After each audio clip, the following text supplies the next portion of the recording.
अभियो हम मानै छियौ छौरी तोरा माल गे डीजे कंचन राज हाजीपुर सफलता रिकॉर्डिंग स्टूडियो मोहरा घाट खगड़िया। बात करला छौरी होई गेलो 2 साल गे बात करला छौरी होई गेलो 2 साल गे अभियो हम मानै छियौ छौरी तोरा माल गे बात करला छौरी होई गेलो 2 साल गे अभियो हम मानै छियौ छौरी तोरा माल गे अभियो हम मानै छियौ छौरी तोरा माल गे डीजे कंचन राज हाजीपुर सफलता रिकॉर्डिंग स्टूडियो मोहरा घाट खगड़िया। अहे गई कोचिंग में भेलो मुलाकात गे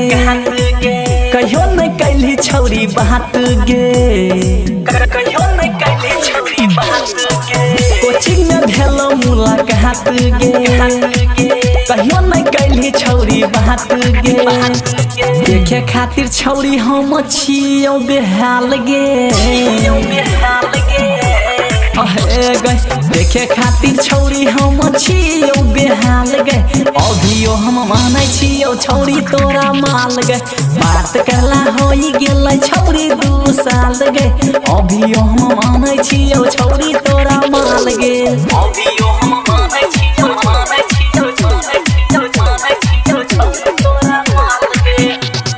डीजे कंचन राज हाजीपुर सफलता रिकॉर्डिंग स्टूडियो मोहरा घाट खगड़िया। अहे गई छोड़ के तू गेली ससुराल